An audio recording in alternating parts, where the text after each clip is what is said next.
this review, we have the DC Multiverse manga Batman. So this is a representation of a Japanese manga that I'm not sure when this came out. Maybe there'll be some details on the collector card. I don't think this is like retro. I think this is like a modern manga that came out in the past, 5 years. But this figure basically represents his look in the manga. This is a collector edition, so he's got this big ornate stand that comes with him. Um, yeah, just looking at him, he looks pretty good. I do notice the cape isn't attached.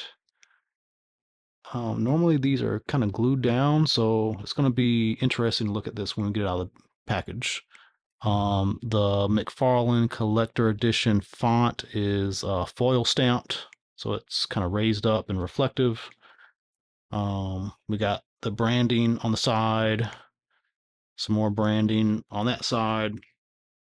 Here is the UPC and all that stuff.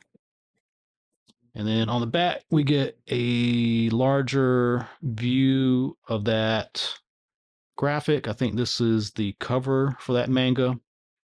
Right here it says Batman Bat-Manga. So let's get him out of the package here. And he comes with quite a bit of stuff. He's got a red batarang. He's got a grappling rope. He's got a baton. I have no idea what this is. It looks like a spinning top type thing. And he's got a bunch of fists. So, and then he's going to have his display stand in the back. Nothing else hidden in the back, no other accessories. So let's get him all the way out and take a look at this figure. Okay, so here he is out of the package. If you're not familiar, this is the Nightfall Batman sculpt. We'll compare him in a moment so you can see some of the differences. Um, Talking about the cape real quick, I don't know if mine is just like a factory error, but you can tell that there is this little lip that would kind of tuck into this little slot up here. And I guess normally this would be glued in, and it's kind of loose on mine, and it doesn't look like any glue ever got applied to it. The back of the cape is glued, so you can tell there is a peg that goes into a slot. Sorry, and it is in there snug. It's not coming out.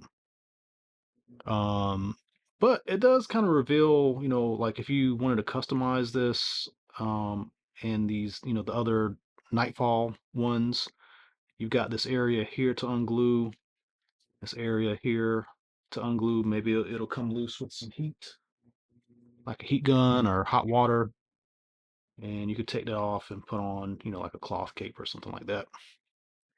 Um, let's take a look at the head. It does have a very interesting design to it. I'm pretty sure this is a new head. The eyes are a little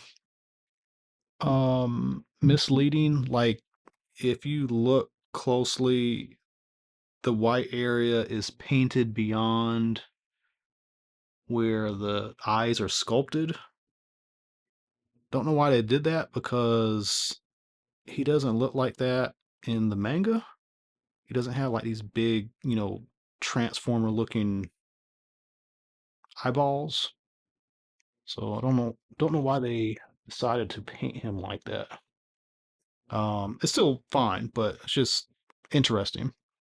I do like the white eyebrows. I don't think that is very accurate to the manga either, but it does stand out. And then the black around the forehead, that little jagged line work is very much a, comic book shading texture style, so that's pretty cool. Um, I believe this is different. We'll see in a moment. He's got the white trim at the edge of his gloves and at the edge of his boots, which is very striking. Just kind of adds a lot of depth to the look. And even though this is a muted color scheme, I think it looks nice. Um, so he's got his batarang. He can hold this pretty well. I have no idea what this is. I think this. Yeah, I'm not even gonna try to guess what that is. I do like he comes with a uh, utility rope. So that's pretty cool. Unfortunately, he doesn't really have a place to store it, but it is what it is. He's got a baton, and then he's got quite a few fists. So he's got a gripping hand and a pointing hand out of the box, and then he's got a set of closed fists, more rounded fists. I guess that's for holding the baton, and another rounded fist for the other side for the baton. And then I'm just gonna leave this here. Well, let's do this so you guys can actually try to read it. So the manga came out in 2008, so not recent, but not, not from the 60s or 70s either. So that's cool. I wonder if they're reprinting this to kind of go along, like if this is like a marketing thing where they're gonna re-release it along with the figure. But overall, it looks really good. So let's compare him with a Nightfall Batman. This is the the black and gray version.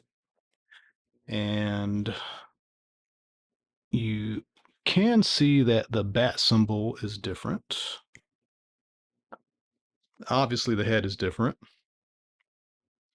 The belt is different. Um, I think the recent uh, JLA black suited Batman should have used this body, but maybe they couldn't because they were using the mold to press these out. But you'll see here that this cape is glued in very well on this one. This one, it is not. I just wonder if I got like a factory error. I'm not sure that there are other versions of this like this. But yeah, same, for this being the same figure, they look strikingly different. Like, unless you were paying attention, if you saw these for the first time, you would think these are two different sculpts. So good reuse on McFarlane's part.